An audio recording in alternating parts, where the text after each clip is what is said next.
Good afternoon, top of the afternoon. Welcome back to Regina Soul Section 8 Hood channel. And today I want to talk about catfishing. Have you ever been catfished?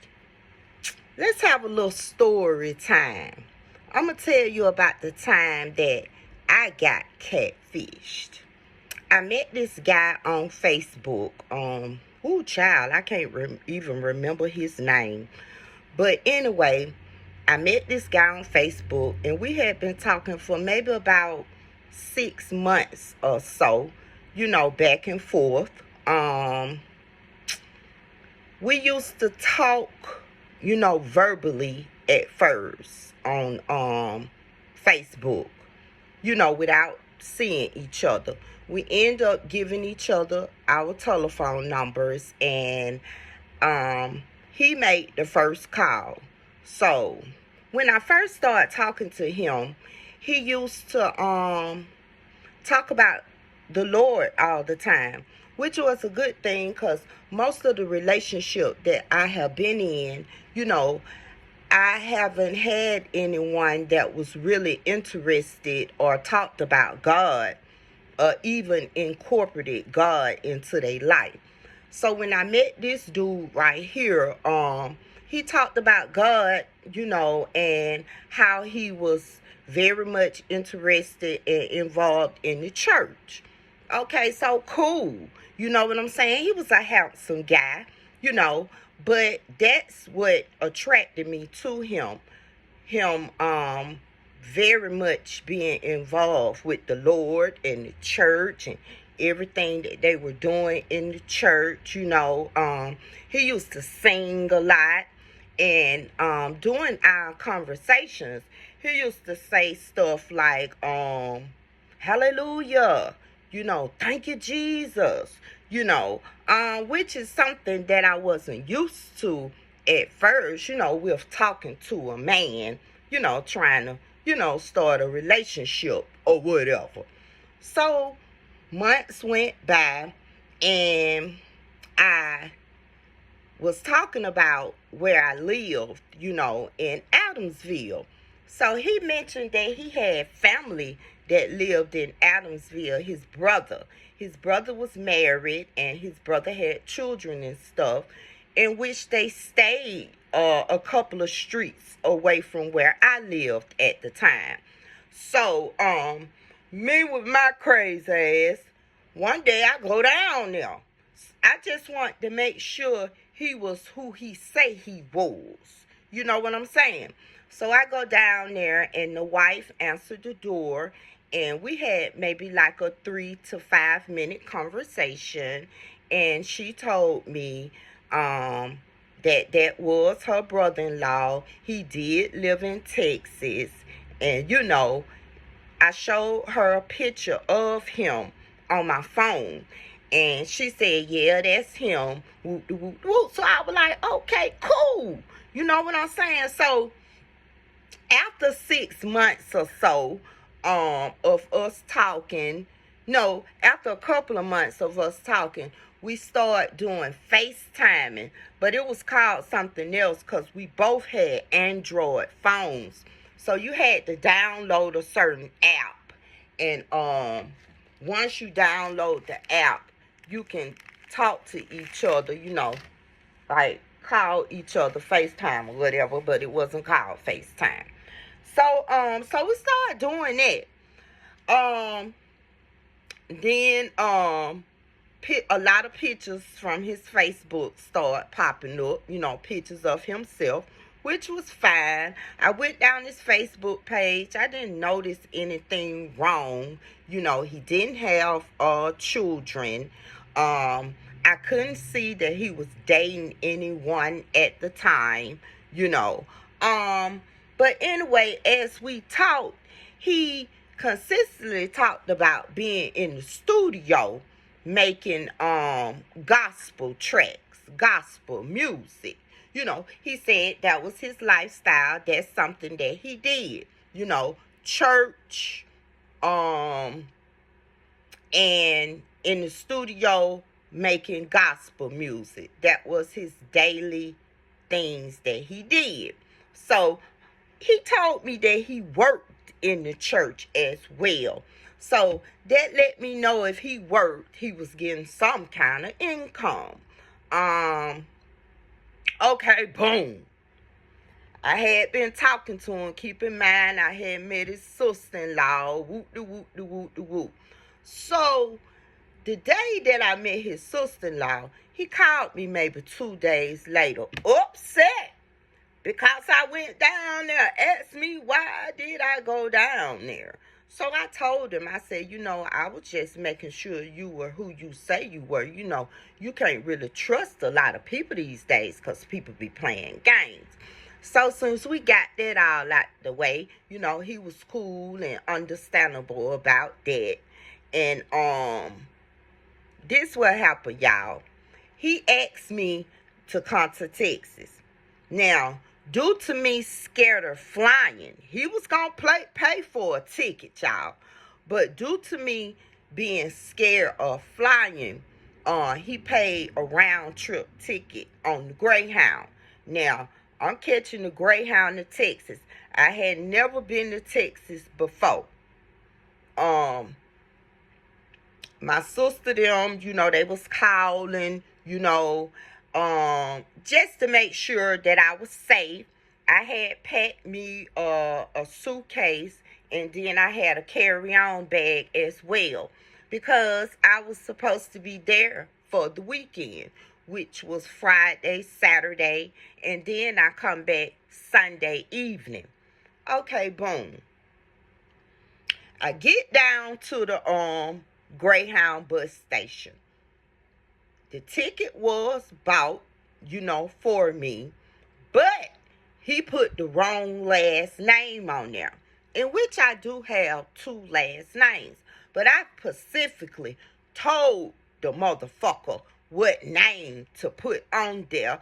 If not, use both last names.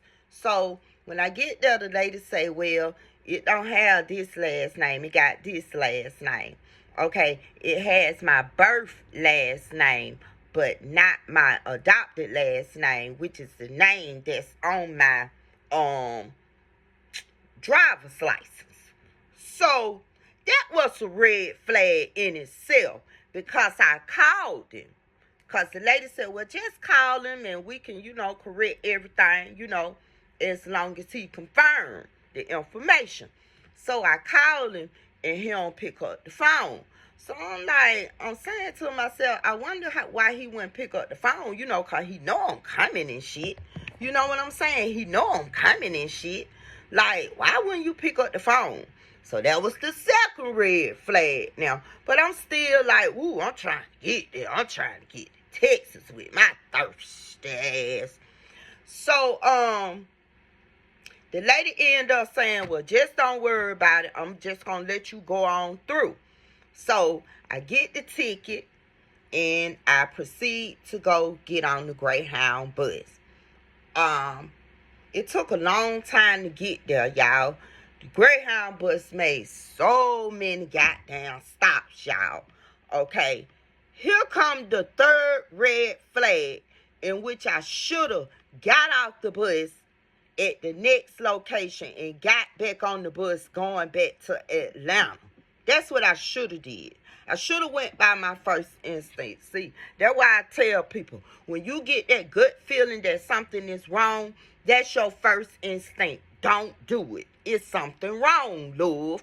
But I didn't go by that. Ooh, my thirsty ass. I'm going to Texas to meet a nigga. This what happened. I called, maybe we had made the second stop. Just to let the motherfucker know I'm coming. We had our second stop. We had been conversating like that when I was at the house. So I didn't feel that it was something wrong with that.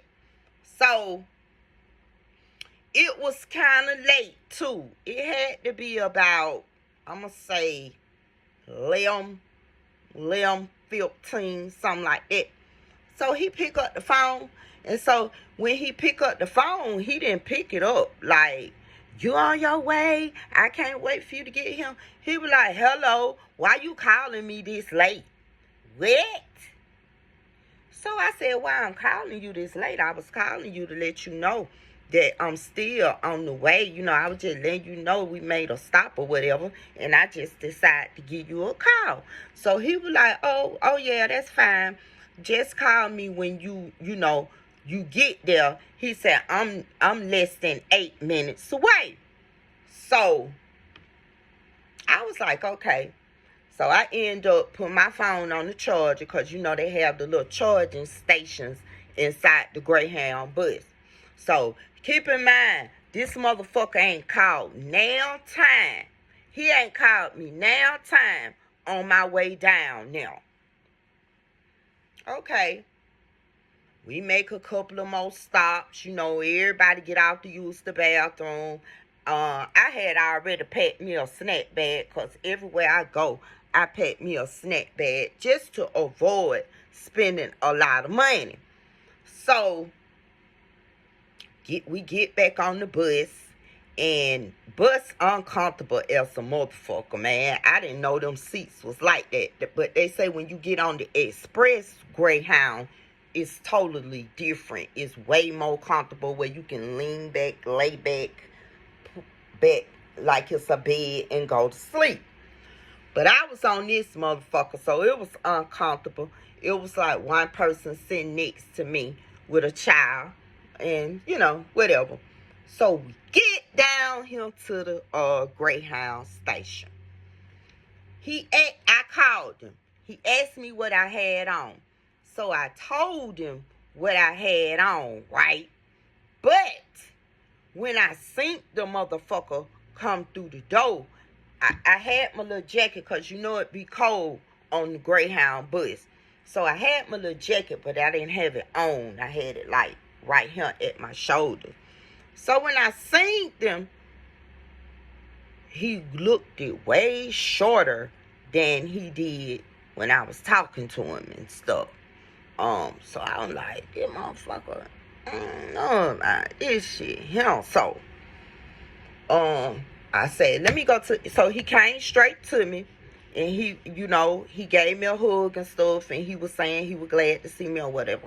So I was like, let me go to the bathroom right quick. So I went into the bathroom because I was trying to rethink this shit. I was like, now, should I get back on this Greyhound, tell this nigga emergency done came up, or what should I do? So I said, let me see how long we gonna play this game. Because I was like, if he's shorter, but maybe, when you looking at, like, on FaceTime or something, it's like you looking, shit might be a little different. You know how you in the camera and you look bigger than what you really are in person or something like that. So I'm like, iffy, but shit might have just been, because we was doing the FaceTime or whatever. Anyway, so I come out the bathroom and he asked me, was I ready? He take my bags. So we walk down the street, maybe a half a block. We talking about the bus ride and how long it was and, stuff like that. Just normal talk. So I'm thinking we walking to get in a car, y'all. The fuck? You ain't gonna believe this hell shit.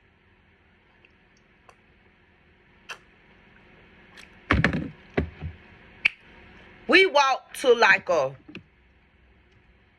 stop, a bus stop.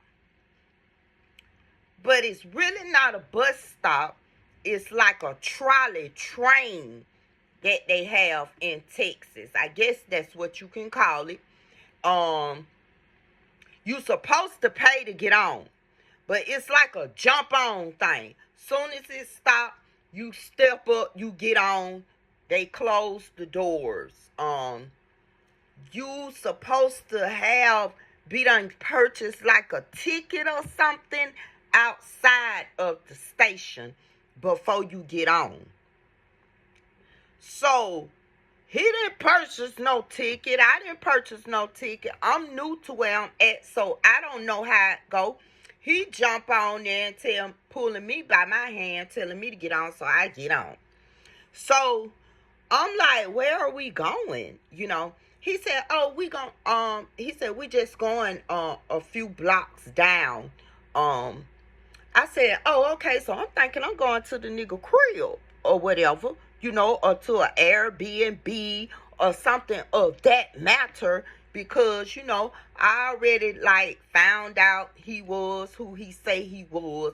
I didn't feel myself in danger since I knew his brother, you know, had met, you know, the family and stuff, the sister-in-law or whatever. I knew where they stay, whatever. So we jumped. He said we're gonna get off at the next stop. So we get off at the next stop. The doors open. No, we on one side the doors open. On one side the doors open, but on the other side it's just open. So we jump off on the side where it's just open, like literally jump off, like you know how a curb is. It's not a big jump, but it's a curb, and you step off on the curb. Yeah, it was like that, jump off. So me myself, I'm like, oh, okay, because you know I'm used to riding the bus and the train anyway in the ATL, so it really didn't matter. But the way the nigga was talking on the phone, you would think that he had his own vehicle, whether it was a motorcycle or a bicycle. But anyway, we get off and we walk maybe a block down the street. We passed like a park, I think it was, on the left, some houses on the right. And then when we walk down a little bit more, it's a motel, motel, I guess hotel. Had to be a hotel, because we went inside. Evidently, he had already got the room or whatever. But when we go inside, I'm like, what are we doing here? But keep in mind, we talking all the while on the way to the hotel. I'm already mad as a motherfucker because you got me walking a block. Because you portray to be a whole different motherfucker on the phone, as if you had your shit so together that you had a vehicle, right? So we go straight to like, we go in the hotel, and to the left is like a self-serve cafe. So we go in the cafe. He asked me what I wanted. So I got this Cobb salad, strawberry salad. I never forget it, with the blue chunky cheese and stuff. And I fucked around and dropped it. The whole salad, I fucked around and dropped it. Even though it had a top on it, I hadn't put the top on tight, so the whole salad dropped. So the nigga was kind of pissed off. I seen the whole demeanor change, but he ain't, you know, make it out of nothing. You know, he ain't make no big thing. So he picked up the salad. He cleaned everything up, throw the salad away or whatever. Got me another salad. So I don't know how they do it in Texas. I didn't see no cashier or nothing. So I'm assuming you pay for it before or you pay after. I don't know.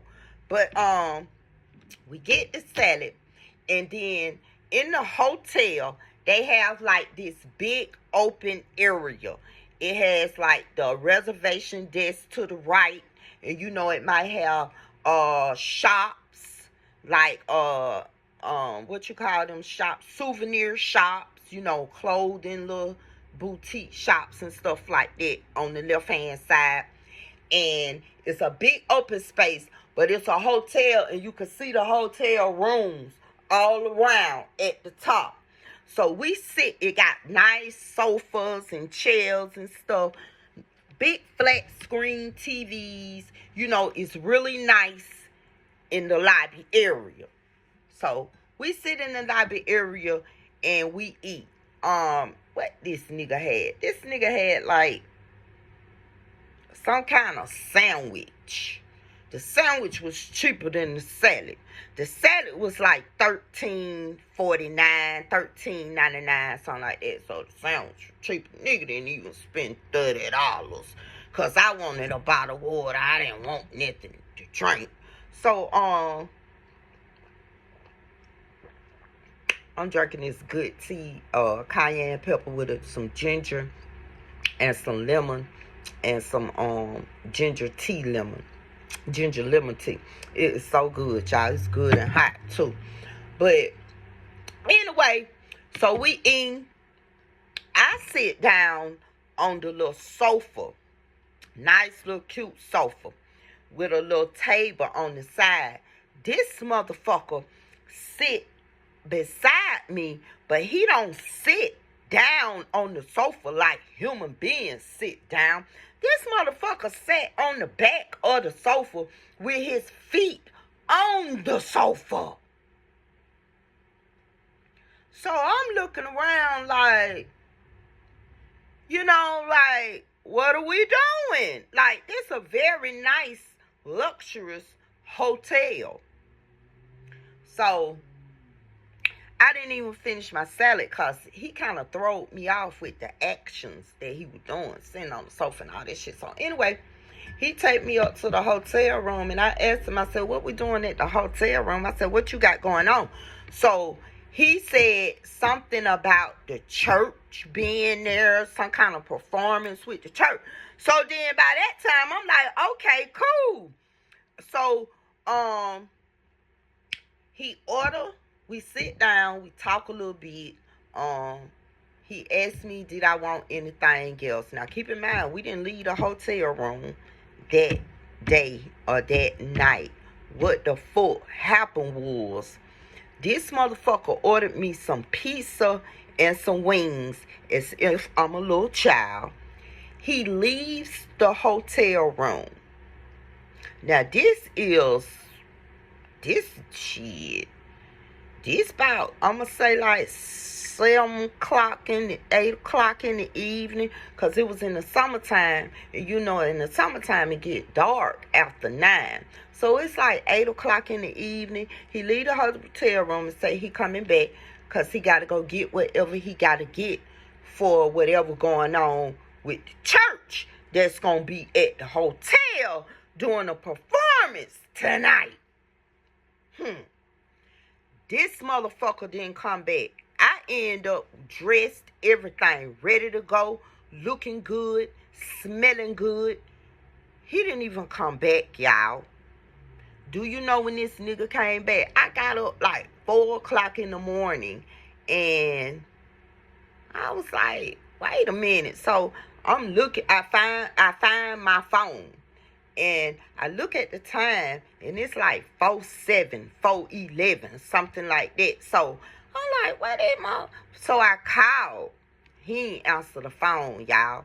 So I go out the hotel room.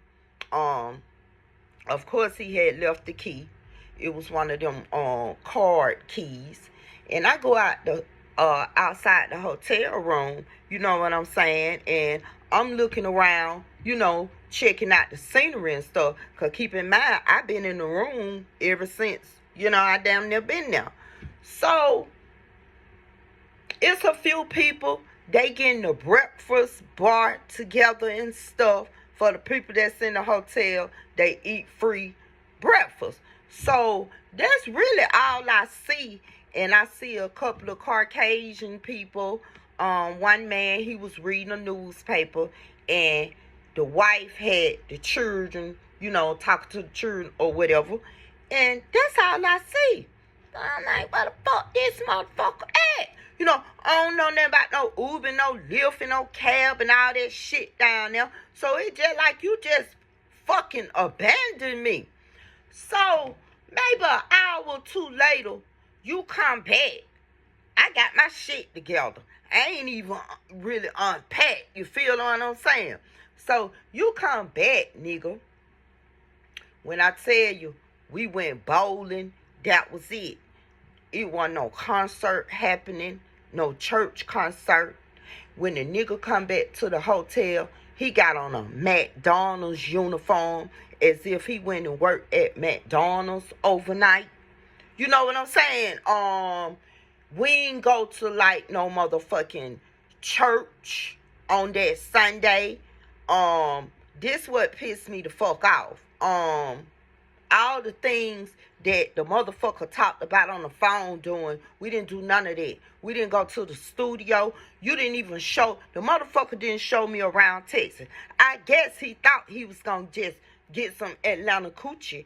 But, you know, I wasn't with that shit. He was rubbing up on me and stuff. But I wasn't with that motherfucker shit because something got a little strange. We was watching TV, right?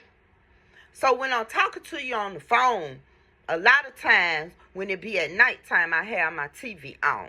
So I'm watching TV and I be telling him the shows and stuff. I be watching what I like, what I dislike. So why the fuck you had on a cowboy movie?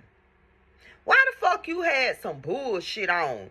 Like, nigga, you say you into gospel, you into church, poetry, you know, the studio scene, you know, beats, making music, shit like that. But you weren't even doing shit like that. You feel what I'm saying?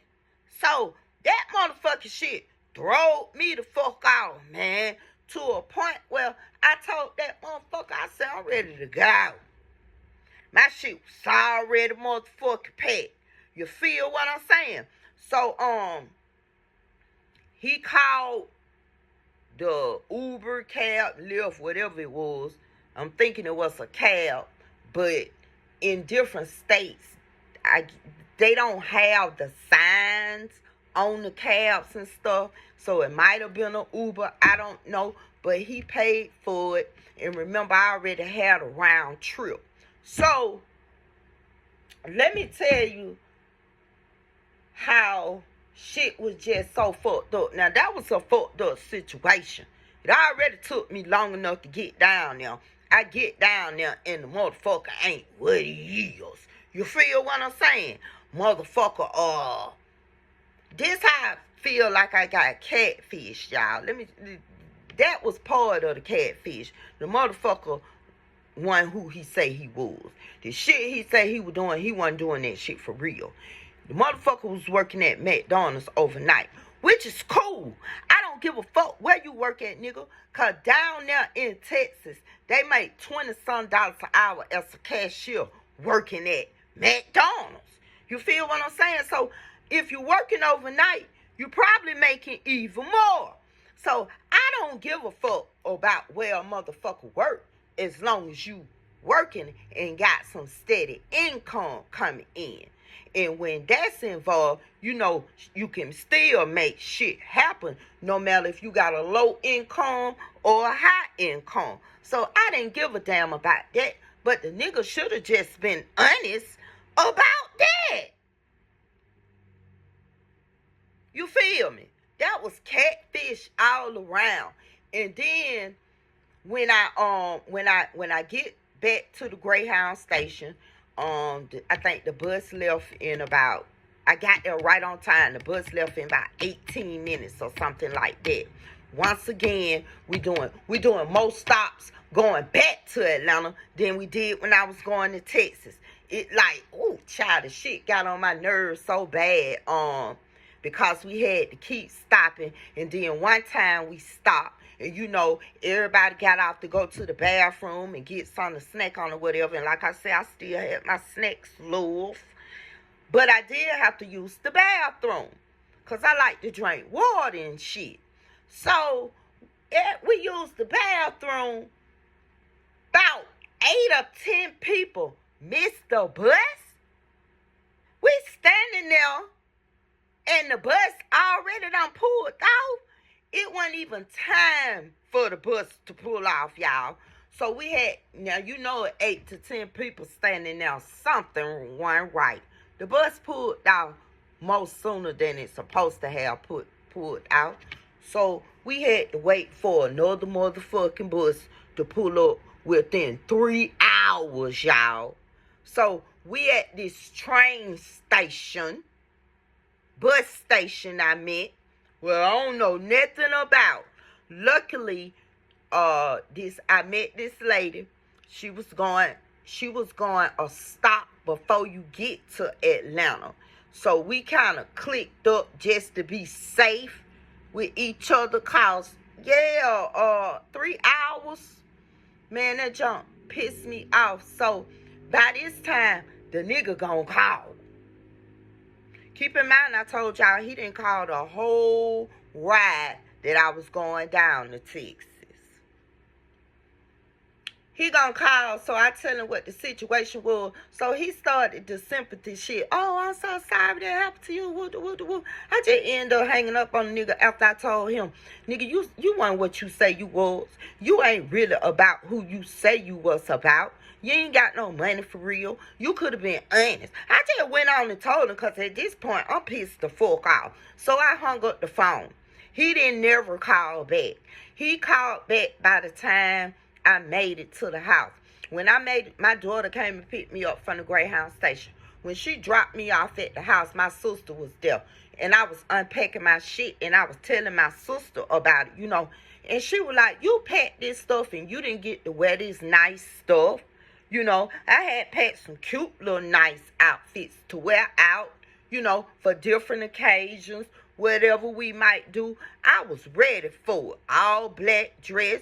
I had a little athletics outfit, had the little after 6 outfit, church outfit, all that, because you don't know what you're going to do. I even had my bathing suit, a towel, everything. Because you don't know what you're going to do when you go out of town. People be doing different things and going to different events, and you want to be prepared and have the right dress attire for it. So I was ready for anything and everything. And keep in mind, I had my own money, and I didn't spend not one motherfucking dime. I came back home with the same money I went down there with. And that was the only good thing other than I was safe. God made it for me to be safe, even though that was a stranger and I was catfished. Okay, boom. That nigga called me the next day. Do you know that nigga looked like a totally different nigga? He looked it the same, but he didn't look the same. As if he might have had a twin brother or a brother close to his age, and they had a lot of similarities, but at some point you can tell it was a different person. Y'all don't never do that shit. Make them motherfuckers come to where you at. You feel what I'm saying? And you can kind of be in control of the situation. You feel what I'm saying? I just thank God that I wasn't hurt, I wasn't taken, I wasn't put in no court, I wasn't SA'd, I wasn't held hostage. I just thank God for that, and I'll never do that shit again. See, that was me being thirsty, looking for love, not knowing that if you pray hard enough for love and you ready for it, that's when God will send it to you. So I was wrong for that shit, and I was grown too, y'all. You know what I'm saying? I can be held accountable for the bullshit that I done did. Some of y'all done did the same thing, but y'all won't say nothing about it. And there's a lot of people out here doing it, and they getting hurt behind it, or unalive. And I just thank God that I wasn't one of them. Just put it that way. Oh, yeah. And I ain't even tell y'all this part. After a couple of days of me, just not even fucking with the nigga no more, talking to him, answering the phone, whatever, I go on Facebook to delete him from my Facebook. And guess what? He in Texas with a girl, and y'all at a football game or something, some kind of game, soccer game, whatever. And your caption was your future wife. Then I go to the next post under that, because, yeah, that's something that I do love. I don't make no comment on them, but I went to the next post, and I had to make a comment, because get what this motherfucker had done put up there. He's singing to his future wife the same song that he used to call and sing to me. And me with my crazy smart ass, that's exactly what I put under the post. I was like, I know you ain't up here singing that same song you sang to me to this supposed to be your future wife. Man, them folks deleted me before I can delete him. But yeah, that part. And I want to tell y'all, don't do that shit. Nah. It ain't even worth it. It ain't even worth it, y'all. You feel me? That shit ain't worth it. I ought to be ashamed of myself. But I ain't scared to tell what happened to me. I don't want it to happen to you. Because it can go to the left. And with that being said, I'll be back. You know I'm coming back. Peace.